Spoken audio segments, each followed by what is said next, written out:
한국은 병원도 없는 나라인데 거길 가라고요? 여기 한국 이야기에 펄쩍 뛰고 있는 여학생이 있습니다. 얼마 전 아시아 여행이 충격으로 다가왔고 평생 아시아는 쳐다도 보지 않을 거라며 노발대 바라고 있는데요. 과연 그녀에게는 무슨 사연이 있을까요? 안녕하세요. 저는 독일에서 대학교를 다니고 있는 희슈라고 합니다. 서양 철학을 전공하고 있고 자랑스러운 독일의 시스템에서 공부하고 있죠. 독일에서 평생을 살다 보니 왜 독일이 자랑스러운지 몰랐는데 바로 작년에 다녀온 아시아 여행에서 뼈저리게 느낄 수 있었거든요. 아시아는 사람이 절대 살 수 없는 땅이고 평생 유럽인들이 가면 안 된다는 생각을 했습니다. 그때만 생각하면 지금도 어질어질하고 구역질이 나온다니까요. 제가 갔던 아시아는 중국이었고 중국이나 한국이나 전부 비슷할 거라 생각해요. 독일에서 유학하다가 만난 중국인 친구의 꼬임에 넘어가는 바람에 평생 다시 못 볼 엄청난 광경들을 목격하고 말았거든요. 당시 왕슈라는 중국인 친구를 만났고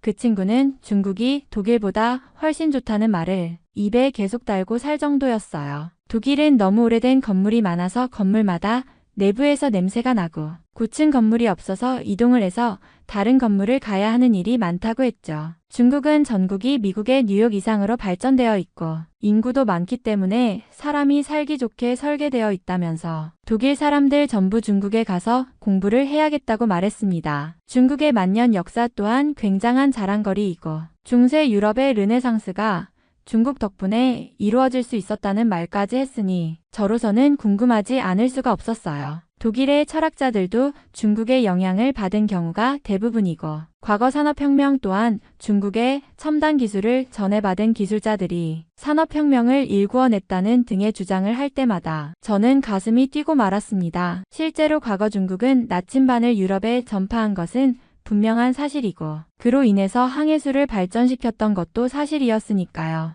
그렇게 저는 독일에서 햄버거 가게 아르바이트를 한 돈을 모아서 중국으로 꽤나 오랜 기간 여행을 가게 되었던 것이죠. 지금 생각해보면 그 돈은 너무 아까운 돈이었고 차라리 한국에서 그 돈을 썼더라면 너무 행복했을 것 같다는 생각뿐이죠. 지나간 일에 얽매이는 스타일은 아니지만 중국인들이 제 피 같은 돈을 받게 된 것 자체가 너무 우라통이 터지거든요. 중국에 갔을 때는 아시아가 이런 곳이구나 하면서 새로운 기분에 접근했어요. 약간은 낙후되어 보이지만 아시아인들이 유럽에 여행을 가면 낡은 건물들을 보는 기분이 이렇겠다고 생각하니 그리 불편한 점은 하나도 없었거든요. 심지어 혼자 여행을 해도 휴대폰 번역기를 통해서 소통하면 되니 그리 불편하지도 않았습니다. 오히려 저는 프랑스를 여행할 때보다 더 좋다고 생각한 것이 프랑스는 길거리에서 지린내가 너무 많이 나고 물가도 터무니없이 비싼 반면에 중국은 프랑스보다 조금 낫다고 여겨졌고 물가는 무척이나 저렴해서 마음껏 음식들을 사 먹어도 부담이 되지 않았죠. 그런데 그날부터 저는 지독한 배탈에 시달리고 말았습니다. 살면서 내장 하나는 튼튼하다고 자부하며 지냈고 유통기한이 한 달이나 지난 우유를 먹고도 배탈이 안 났던 몸인데 중국에서 찐빵 몇 개 집어먹고 배탈이 나서 며칠 동안 화장실이란 화장실을 다 가야 했거든요. 중국의 화장실 문화는 정말 충격적이었던 것이 남녀 공용도 문제이지만 칸막이가 없기 때문에 다른 사람과 마주보며 용변을 보는 구조였거든요. 저를 힐끔힐끔 쳐다보는 남성들 때문에 무척 민망했고 무언가 동물원의 동물이 된 것처럼 용변을 봐야 하는 현실이 무척이나 고통스러웠습니다. 그래서 그런지 길거리에서 용변을 보는 사람들이 프랑스보다 무척 많이 보였고 사람이 없을 때에 화장실을 가야 하는 눈치 싸움까지 해야 했죠. 왕슈를 계속 원망하면서 연락을 하곤 했는데 원래 사람 사는 곳이 다 그런 거라며 태평한 소리를 하는 터에 정말 화가 머리끝까지 나서 심한 말까지 하게 되었어요. 왕슈는 중국이 아시아에서 가장 깨끗하고 잘 사는 나라인데 왜 그런 말을 하냐며 오히려 저를 이상한 사람으로 몰았고 독일 또한 오래된 건물이 많고 낡은 길거리의 모습이 보기 흉하다며 서로의 나라를 비난하는 것으로 마무리되어 버렸죠. 사실 독일보다 중국이 겉보기에는 신식 건물이 많아 보이는 것도 사실이고 편리하다면 편리하다고 생각이 들긴 했기에 저는 한숨을 쉬면서 그런 현실을 참아야만 했습니다. 그런데 저는 배탈이 멈추지 않자 병원을 가야 한다는 생각이 들었고 병원을 찾아대기 시작했습니다. 그런데 마땅한 병원이 없어서 중의원이라는 곳을 찾아가게 되었습니다. 만두가게 아주머니가 알려준 곳으로 올라가 보니 중국의 전통 병원이 하나 보였고 드디어 배탈을 치료할 수 있을 거라는 생각이 들어서 저는 정말 안도의 한숨을 쉴 수밖에 없었어요. 주사를 맞고 약을 좀 타면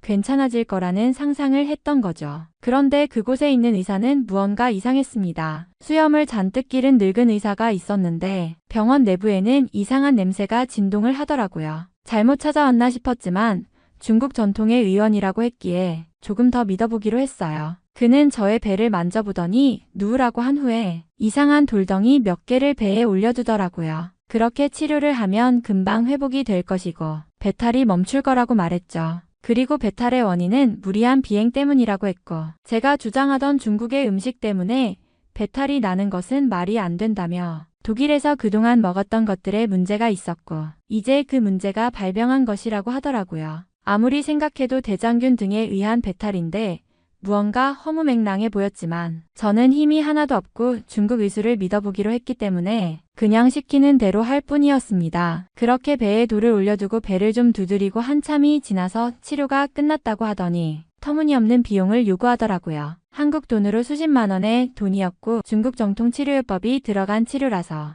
아마 뱃속에 있는 조그마한 암세포들까지 모조리 없애준 치료가 되었을 거라면서 감사해야 한다는 말까지 남기는데 도저히 이해가 가지 않았습니다. 그렇다고 해서 그냥 도망치듯 나오기도 무서운 상황이라 저는 그 치료 비용을 지불해야만 했어요. 그런데 저는 그 이상한 돌 때문인지 더욱 극심한 배탈에 시달려야 했고 중국을 떠나는 날까지 그 증상을 겪어야만 했습니다. 이후에도 중국에서 병원을 찾아보았지만 그 어디에서도 멀쩡한 병원은 보이지 않았고 뒤늦게 인터넷을 뒤져보니 중국의 병원을 조심하라는 글들이 많이 보이더라고요. 여행의 마지막 무렵에는 시골 쪽 도시를 가게 되었는데 저녁 때가 되자 가로등 하나 켜지지 않는 바람에 무시무시한 길을 혼자서 스마트폰 손전등 하나로 버티며 걸어야 했습니다. 길을 걷다가 몇 명의 남성 무리가 말을 걸기도 해서 정말 빠른 속도로 뛰어서 도망치곤 했어요. 몰랐는데 중국은 택시도 조심하라고 했기 때문에 택시도 제대로 타지 못하고 오로지 버스로만 이동해야 했죠. 정말 중국은 다시는 가고 싶지 않고 아시아는 쳐다도 보기 싫어진 이유가 바로 이러한 충격적인 경험 때문입니다. 그런데 철학 수업 시간에 교수님께서는 한국에 대해 언급하셨습니다. 당연히 한국이나 중국이나 독일객인인 나라이기 때문에 전혀 관심을 갖지도 않았어요.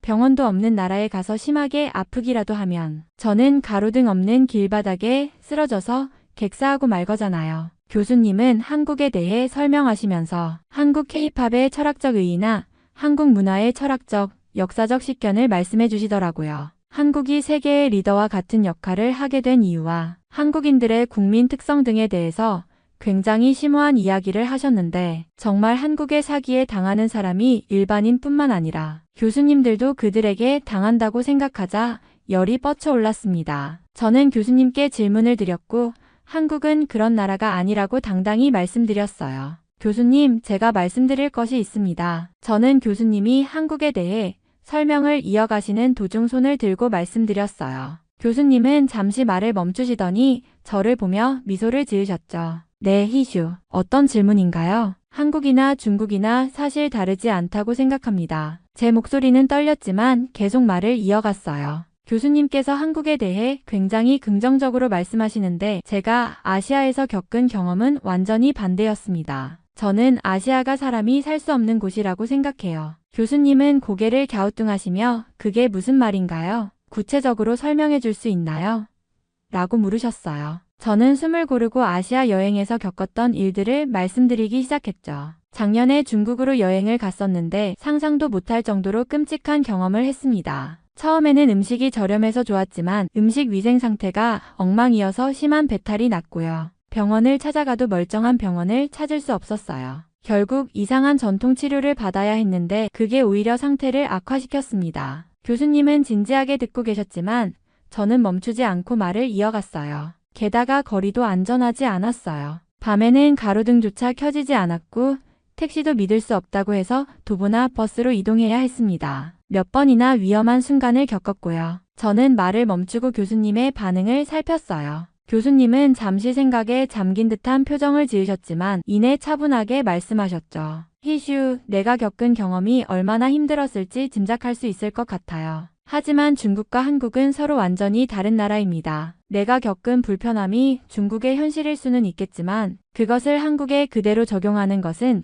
다소 과장된 판단일 수 있어요. 혹시 한국에 대해 직접 경험해 본 적이 있나요? 그 질문에 저는 잠시 머뭇거렸습니다. 사실 저는 한국에 가본 적이 없었거든요. 그래서 솔직히 대답했죠. 아니요, 한국에는 가본 적이 없습니다. 하지만 한국이나 중국이나 아시아 국가들은 다 비슷하다고 생각했어요. 교수님은 미소를 지으며 고개를 끄덕이셨습니다. 그렇군요. 하지만 경험 없이 판단하는 것은 철학적으로도 적절하지 않다고 생각하지 않나요? 모든 나라에는 고유한 역사와 문화, 그리고 그에 따른 삶의 방식이 있습니다. 중국과 한국은 겉보기에는 비슷해 보일지 몰라도 내면적으로는 완전히 다른 맥락을 가지고 있어요. 교수님의 말에 저는 조금 머쓱했지만 여전히 아시아에 대한 부정적인 감정이 쉽게 사라지지는 않았습니다. 교수님은 제게 다시 질문하셨어요. 희슈, 한국에 대해 배울 기회가 있다면 한번 열어두고 들어보는 건 어떨까요? 내가 지금까지 알고 있는 아시아의 모습과는 다른 면을 발견할 수도 있을 겁니다. 저는 교수님의 말을 듣고도 마음 한구석에서 쉽게 수긍할 수가 없었습니다. 그래서 다시 손을 들고 말했어요. 교수님, 그래도 저는 아시아 국가들은 전부 중국 문화권이라는 공통점이 있고 한국도 결국에는 중국보다 더 못 사는 나라로 알고 있습니다. 그런 나라를 제자들에게 추천하시는 건 오히려 위험하지 않을까요?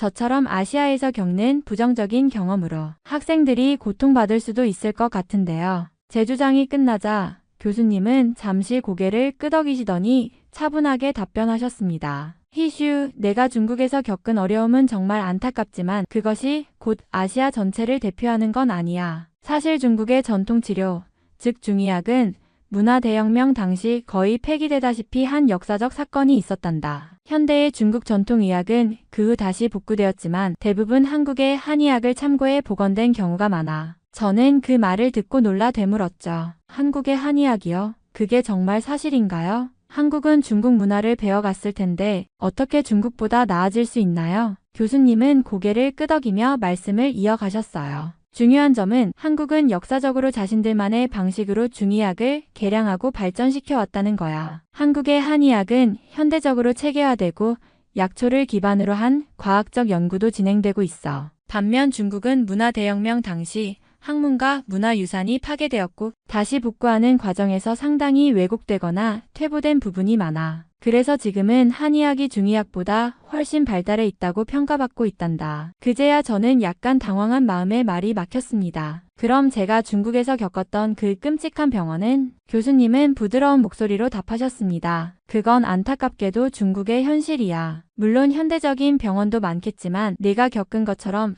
전통치료라는 명목 아래 비과학적인 방법이 남아있는 곳도 많지. 하지만 한국은 다르단다. 한국은 세계 최고 수준의 의료 시스템을 가지고 있어. 종합병원부터 전통 한의원까지 치료 환경과 안전성이 뛰어나고 무엇보다 신뢰할 수 있지. 저는 교수님의 말을 들으며 어쩐지 이전의 선입견이 조금씩 흔들리는 것을 느꼈습니다. 하지만 여전히 완전히 받아들이기엔 조금 더 시간이 필요하다는 생각도 들었어요. 저는 교수님의 말을 들으며 한참 고민하다가 결국 중국에서 겪었던 끔찍한 경험을 말하지 않고는 더 이상 설득할 방법이 없다는 생각이 들었습니다. 그래서 조심스럽게 이야기를 꺼냈어요. 교수님, 사실 제가 중국에서 경험한 일이 너무 충격적이라서 아시아라는 곳 전체에 대한 신뢰를 잃어버린 상태입니다. 교수님께서 말씀하시는 한국도 과연 다를까 싶어요. 중국에서 제가 병에 걸렸을 때 있었던 일을 말씀드릴게요. 교수님은 제 이야기를 들을 준비가 되었다는 듯 고개를 끄덕이셨습니다. 중국에서 심각한 배탈이 났을 때 병원을 찾아야 했는데 제대로 된 병원이 없어서 길거리 아주머니의 추천으로 중의원이라는 곳에 갔습니다. 그곳은 병원이라기보다는 이상한 냄새가 진동하는 허름한 공간이었고 의사라고 불리는 분은 긴 수염을 기른 노인이었어요. 그는 제 배에 돌덩이를 올려놓고 두드리면서 치료를 한다고 했죠. 교수님은 놀라운 듯 눈썹을 살짝 치켜 올리셨습니다. 배에 돌을 올렸다고? 정말로 그런 치료를 했단 말이니? 저는 한숨을 쉬며 고개를 끄덕였어요. 네. 그리고 그분은 제 배탈의 원인이 중국 음식이 아니라 독일에서 먹었던 음식들 때문이라고 주장했어요. 그리고는 이 치료가 배탈뿐만 아니라 제 몸 안에 있는 모든 질병까지 제거해줄 거라면서 터무니없이 비싼 비용을 요구했습니다. 전 너무 아파서 도망칠 힘도 없어서 그 돈을 낼 수밖에 없었어요. 교수님은 걱정스러운 표정으로 물으셨어요. 그 후에 증상은 나아졌니? 저는 고개를 저으며 말했습니다. 아니요, 교수님. 그 이후로 증상은 더 악화되었고 중국을 떠날 때까지 화장실을 벗어나지 못할 정도로 끔찍한 상태였어요. 병원을 찾아보려고 했지만 마땅히 갈 만한 곳이 없었습니다. 인터넷을 뒤져보니 병원을 조심하라는 경고 글만 가득했고요. 교수님은 깊게 한숨을 내쉬며 고개를 끄덕이셨습니다. 희슈, 내가 겪은 일이 정말 안타깝구나. 하지만 그건 중국의 문제지 아시아 전체의 문제가 아니란다. 특히 한국은 전혀 다른 환경이야. 한국의 한의학은 내가 경험한 중의학과 다르게 과학적 근거와 체계가 뒷받침된 의학이고 무엇보다 한국은 현대의학에서도 세계적인 수준을 자랑하는 나라야. 내가 한국에 가게 된다면 절대 그런 일을 겪지 않을 거라고 단언할 수 있어. 저는 교수님의 말씀에 조금 흔들리긴 했지만 여전히 마음 한구석에서 의구심이 남아 있었습니다. 그래도 교수님, 제가 겪은 일이 워낙 강렬해서 그런지 한국도 과연 믿을 수 있을지 잘 모르겠습니다. 그것도 중국처럼 기대만큼 좋지 않다면 어쩌죠? 교수님은 미소를 지으며 말했습니다. 희슈, 의심이 들면 직접 확인해보는 것이 가장 확실한 방법이란다. 내가 한국에 대해 조금만 더 알아본다면 지금의 생각이 얼마나 편견에 기반한 것인지 깨닫게 될 거야. 아니면 내가 추천하는 한국의 의료체계와 철학적 깊이를 공부해보는 것도 좋겠구나. 저는 교수님의 권유에 고민이 깊어지기 시작했습니다. 분명 교수님은 믿을 만한 분이지만 제 경험이 너무 강렬했기에 한국이 정말 다를 수 있을지 의심은 여전히 남아 있었습니다. 교수님, 정말 잊을 수 없는 또 다른 사건이 있어요. 중국에서 겪은 일인데요. 이번엔 정말 사람 자체에 대한 신뢰를 잃게 만든 일이었죠. 교수님은 흥미로운 표정을 지으시며 고개를 끄덕이셨어요. 그래? 무슨 일이었는데? 중국 대도시에서 여행하다가 길거리에서 정말 예쁘게 포장된 간식을 팔고 있는 노점상을 발견했어요. 중국 전통 떡이라고 했고 맛있어 보여서 사 먹기로 했죠. 그런데 그게 단순히 떡이 아니었던 겁니다. 교수님이 눈썹을 살짝 찌푸리며 물으셨어요. 떡이 아니었다니 무슨 뜻이지? 그 떡 속에 이상한 알약 같은 게 들어있었어요. 처음엔 몰랐는데 먹으면서 입안에 씹히는 게 이상해서 떼어보니 알약처럼 생긴 게 나오더라고요. 너무 놀라서 그 자리에서 노점상 주인에게 따졌는데 그 사람이 이건 중국에서 몸에 좋은 한약을 떡에 넣은 것이라며 대수롭지 않게 말하더군요. 그건 좀 이상하구나. 교수님이 깊은 관심을 보이셨어요. 근데 문제는 그걸 먹고 난 후부터 몸이 이상해졌다는 거예요. 심장이 두근거리고 어지럽고 숨쉬기도 힘들 정도로 상태가 나빠졌죠. 결국 호텔로 돌아와 쓰러지다시피 했는데 그날 밤은 정말 죽는 줄 알았어요. 근처에 병원도 마땅히 없어서 약국에서 약만 사다 먹고 하루를 견뎠는데 정말 끔찍했죠. 교수님은 심각한 표정을 지으셨어요. 정말 큰일 날 뻔했구나. 그렇게까지 심각한 일이 있었다니. 더 끔찍한 건 나중에 인터넷을 찾아보니 그 떡이 종종 불법 약물을 숨기는 용도로 팔린다는 이야기가 있더라고요. 저는 운이 좋게 심각한 약물은 아니었던 것 같지만 그 사건 이후로는 길거리 음식을 절대 믿지 못하게 됐습니다. 게다가 그 노점상은 제가 외국인이라는 걸 알고 일부러 더 이상한 걸 줬을지도 모른다는 생각이 들어요. 내 이야기를 들어보니 정말 충격적인 경험이었겠구나. 교수님은 잠시 말을 멈추고 생각에 잠긴 듯한 표정을 지으셨어요. 하지만 그런 일이 중국에서 있었다고 해서 아시아 전체를 동일하게 봐선 안 된단다. 한국은 길거리 음식 문화가 발달했지만 철저한 위생관리와 규제가 적용되기 때문에 이런 위험이 거의 없지. 저는 고개를 끄덕이면서도 의심을 놓지 않았습니다. 교수님, 그게 사실이라면 정말 다행이지만 제 입장에선 여전히 두려움이 앞서요. 과연 아시아의 다른 나라는 이런 경험을 하지 않을 수 있을까요? 교수님은 미소를 지으며 말씀하셨습니다. 희슈, 내가 겪은 일은 정말 안타깝지만 그것이 한국에 대한 오해로 이어지지 않길 바란다. 나는 내가 직접 경험해보고 판단할 수 있도록 한국에 대해 더 많은 자료를 추천해 줄게. 내가 진짜로 안전하게 느낄 수 있는 곳이라면 아마도 한국일 거야. 저는 교수님의 자신감 있는 태도에 조금은 흔들리기 시작했습니다. 교수님은 제 이야기를 들으신 뒤 잠시 생각에 잠기시더니 환한 미소를 지으며 말씀하셨어요. 희슈, 너에게 정말 좋은 기회가 될 만한 프로그램이 있다. 학교에서 주최하는 한국 단기 체험 프로그램인데 한국 문화를 직접 경험하고 배울 수 있는 2주짜리 일정이야. 내가 한국에 대해 가지고 있는 편견을 조금이라도 깨트릴 수 있는 기회가 되지 않을까 싶구나. 저는 당황스러워서 교수님을 바라봤어요. 교수님, 그건 좀 무리 아닐까요? 제가 중국에서 겪은 일도 그렇고 아시아는 여전히 제게 두려운 곳이에요. 교수님은 고개를 끄덕이며 제 말을 이해한다는 듯이 말씀하셨어요. 그런 걱정이 드는 건 당연해. 하지만 한국은 아시아에서도 독특한 문화를 가진 곳이야. 내가 단 한 번이라도 제대로 경험해 본다면 지금과는 다른 관점에서 아시아를 볼 수 있을 거라고 확신해. 프로그램이라면 구체적으로 어떤 건가요? 저는 교수님의 확신에 조금 흔들리면서 물었습니다. 2주 동안 한국의 서울, 경주 같은 주요 도시를 탐방하면서 역사, 문화, 기술을 직접 체험하는 프로그램이야. 학교에서 일부 비용을 지원해주고 남은 비용도 학생들에게 부담이 크지 않도록 설계됐어. 교수진이 직접 동행해서 안전 문제도 신경 쓰고 있고 교수님의 설명을 들으면서 조금씩 흥미가 생겼습니다.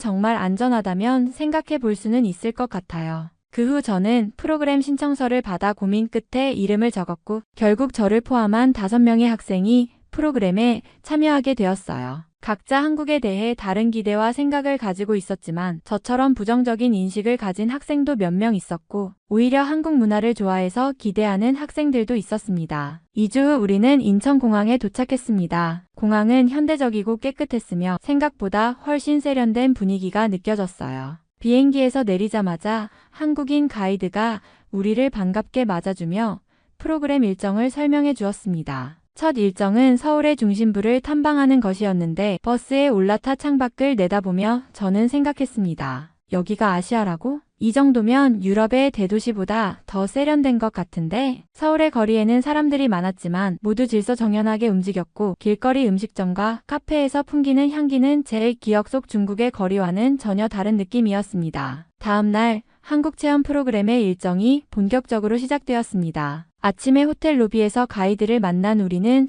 서울의 유명한 한옥마을로 향했습니다. 골목길을 걸으며 옛날 한국 가옥의 아름다움을 보자 저는 잠시 말을 잃었어요. 모든 것이 잘 보존되어 있었고 거리에는 쓰레기 하나 보이지 않았습니다. 희슈, 여긴 어때? 중국에서 본 거리와 비교하면 좀 다르지 않아? 동행한 독일인 친구 중 한 명이 제게 농담처럼 물었습니다. 저는 웃으며 대답했어요. 다른 정도가 아니라 완전히 반대야. 이건 마치 현대와 전통이 공존하는 곳 같아. 이야기를 나누며 걷다 보니 자연스럽게 화장실에 갈 일이 생겼습니다. 저는 중국에서 겪었던 악몽 같은 공중화장실 경험이 떠올라 불안한 마음이 들었지만 가이드가 안내한 공중화장실에 들어서는 순간 그런 걱정은 모두 사라졌습니다. 화장실은 깨끗하게 관리되고 있었고 모든 칸마다 비데가 설치되어 있었습니다. 여긴 호텔 화장실이라고 해도 믿겠는데? 친구들도 놀란 듯이 말했고 저 역시 크게 동의했습니다. 쓰레기통조차 없는 깨끗한 환경에 감탄하며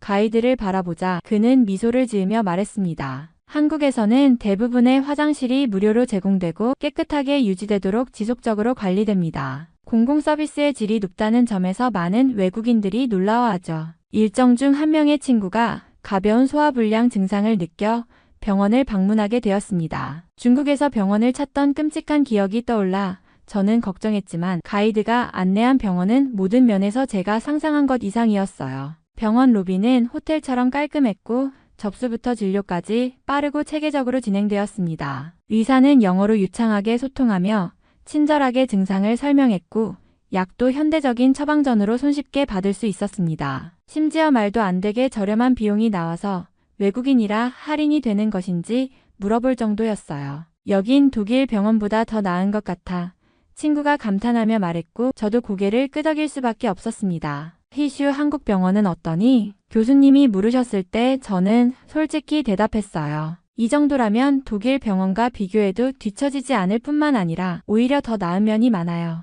한국에서의 밤거리는 또 다른 충격이었습니다. 일정이 끝난 후 우리는 서울의 야경을 보기 위해 남산으로 향했습니다. 그곳에서 우리는 산책로를 따라 내려왔는데 늦은 시간이었음에도 불구하고 전혀 두려움이 들지 않았습니다. 가로등이 밝게 켜져 있었고 경찰차가 순찰을 도는 모습도 보였습니다. 저는 중국의 어두운 골목길에서 겪었던 공포가 떠올랐습니다. 여긴 정말 다르구나. 저도 모르게 속으로 중얼거렸습니다. 교수님은 웃으며 말씀하셨어요. 한국은 치안이 세계적으로 뛰어난 곳으로 알려져 있어. 여기서 밤늦게 혼자 걸어다니는 사람들도 많은 이유야. 또 다른 인상 깊었던 점은 한국의 대중교통 시스템이었습니다. 지하철과 버스는 시간표대로 정확히 운행되었고 모든 안내가 한글과 영어로 제공되어 이동에 전혀 문제가 없었습니다. 특히 지하철은 쾌적하고 넓었으며 와이파이까지 무료로 제공되었습니다. 희슈, 독일 지하철보다 더 낫지 않니? 친구가 묻자 저는 웃으며 대답했어요. 솔직히 말하면 그렇다고 할 수밖에 없네. 이 모든 경험은 제가 가지고 있던 한국에 대한 선입견을 완전히 뒤바꾸는데 충분했습니다. 중국에서 겪었던 끔찍한 경험들은 한국에서는 상상조차 할 수 없는 일이었고 오히려 한국은 독일보다 더 체계적이고 선진화된 모습이었습니다. 체험 프로그램이 끝나갈 즈음 교수님이 제게 물으셨습니다. 희슈, 이제 한국에 대해 어떻게 생각하니? 저는 잠시 생각하다가 진심 어린 목소리로 대답했습니다. 교수님, 한국은 제가 생각했던 것보다 훨씬 놀라운 나라예요. 이제는 한국이 왜 그렇게 주목받고 있는지 이해할 수 있을 것 같습니다. 교수님은 흐뭇하게 웃으셨고 저는 그 미소를 보며 한국에서의 배움이 단순한 체험을 넘어 제 삶에 큰 변화를 가져왔음을 느낄 수 있었습니다. 남산에서 밤 산책을 마치고 숙소로 돌아가는 길 제가 착용하던 안경이 실수로 땅에 떨어졌습니다. 안경 한쪽 다리가 완전히 부러져 버렸고 순간 당황스러움이 몰려왔어요. 저는 이걸 어떻게 고치지? 라며 곤란한 표정을 지었습니다. 그 모습을 본 교수님이 근처 안경원을 찾아보자고 제안하셨고 다행히 몇 블록 떨어진 곳에 저녁까지 운영하는 안경원이 있다는 정보를 얻을 수 있었습니다. 안경원에 도착했을 때 저는 부러진 안경을 보여주며 본드라도 빌릴 수 있냐고 조심스럽게 물어봤습니다. 그러나 직원분은 제 말을 듣더니 부드러운 미소를 지으며 말했습니다. 이건 수리하기보다는 새로 만드는 게 더 나을 것 같아요. 디자인이 비슷한 걸로 금방 맞춰드릴게요. 저는 당황하며 시간이 얼마나 걸릴지를 물었습니다. 그러자 직원분은 태연히 대답하셨습니다. 약 15분 정도면 완성됩니다. 15분 만에 안경을 그것도 새로 제작해서 저는 믿기지 않았지만 정말로 직원분은 빠르게 안경을 측정하고 새 렌즈를 제작하는 작업을 시작했습니다. 저는 가격이 걱정되어 대체 얼마나 비용이 나올지를 물어봤습니다. 하지만 가격표를 확인하자 깜짝 놀랐습니다. 새 안경의 총 비용이 제가 독일이나 중국에서 지불했던 안경 가격의 절반도 되지 않았던 겁니다. 15분이 지나고 새 안경이 완성되었습니다. 제가 눈앞에서 안경을 받았을 때 정말 감탄이 절로 나왔어요. 안경은 제 얼굴에 딱 맞았고 품질도 훌륭했습니다. 이 정도 퀄리티를 이렇게 빨리 만들어준다고? 친구들 역시 놀란 표정으로 안경을 구경하며 감탄했어요. 직원분은 마지막으로 미소를 지으며 말했습니다. 한국에서는 빠르고 품질 좋은 서비스를 제공하는 게 중요하거든요. 더 필요한 게 있으시면 언제든 들러주세요. 밖으로 나오는 길에 교수님이 제게 웃으며 말하셨습니다. 희슈, 이게 바로 한국의 서비스 마인드야. 어떤 상황에서도 고객을 만족시키는 게 그들의 철학이지. 저는 안경을 고쳤으며 교수님께 대답했습니다. 교수님, 이런 서비스는 정말 상상도 못했어요. 중국에서는 본드를 빌려달라고 해도 하루는 기다려야 했을 텐데 여기선 새 안경을 바로 받을 수 있다니 정말 대단한 나라입니다. 교수님은 흐뭇하게 웃으셨고 저는 이번 일을 통해 한국의 기술력과 서비스 정신이 단순한 경제적 발전 이상의 깊이를 가지고 있다는 사실을 다시 한번 느꼈습니다. 사실 유럽에서는 안경을 주문하면 2주 정도가 소요되는 데다가 이렇게 정밀하게 제작이 되지 않기 때문에 안경이 부러지면 계속 부러진 안경을 써야만 하거든요. 심지어 비싼 안경값 때문에 며칠 동안은 돈을 아껴야 하죠. 그런데 한국은 이렇게 편리하게 안경을 살 수 있다는 것이 신기했죠. 안경을 쓰는 한국인들에게는 정말 축복과도 같은 나라였고 전체적으로 유럽의 그 어떤 나라보다 살기 좋다는 느낌을 받아서 정말 행복하고 여기 살고 싶다는 생각만 들었습니다. 한국에서의 일정을 마치고 독일로 돌아온 첫날 저는 공항에 도착하자마자 묘한 이질감을 느꼈습니다. 모든 것이 익숙해야 할 내 고향에서 오히려 한국에서 느꼈던 편리함과 세심한 서비스가 그리워지기 시작했기 때문입니다. 가장 먼저 느껴진 차이는 공항의 분위기였습니다. 한국 공항에서는 직원들이 항상 미소를 지으며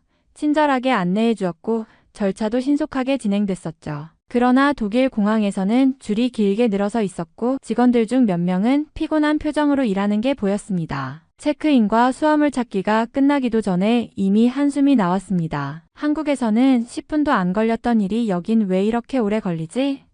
라는 생각이 들었어요. 한국에서 사용했던 초고속 인터넷 역시 독일에서는 사치처럼 느껴졌습니다. 자료를 다운로드하거나 스트리밍을 할 때 한국에서는 눈 깜짝할 사이에 끝났던 작업이 독일에선 몇 분씩 걸렸습니다. 저는 인터넷 속도 때문에 한동안 답답함을 참아야만 했어요. 게다가 온라인 쇼핑을 하면서도 한국과의 차이를 느꼈습니다. 한국에서는 주문하면 당일이나 다음 날에는 배송이 되었지만 독일에선 기본 배송일이 5일 이상이었고 배송이 늦어지는 경우도 다반사였습니다. 가장 실감난 차이는 대중교통이었어요. 한국에서는 지하철이나 버스를 기다릴 때도 정류장마다 LED 화면에 정확한 도착 시간이 표시되었고 교통카드 하나로 전국 어디서나 사용할 수 있었습니다. 그러나 독일에서는 가끔 시간표대로 움직이지 않는 버스와 늦어지는 열차에 다시 적응해야 했습니다. 며칠이 지나자 친구들에게 한국에서의 경험을 이야기하기 시작했어요. 한 친구가 물었습니다. 희슈, 한국이 그렇게 좋았어? 저는 잠시 생각에 잠긴 뒤 대답했습니다. 좋은 걸 넘어서 모든 게 편리하고 효율적이었어. 사람들도 정말 친절했고 작은 문제도 바로 해결할 수 있는 나라였어. 그 친구는 고개를 끄덕이며 말했습니다. 독일도 잘 살지만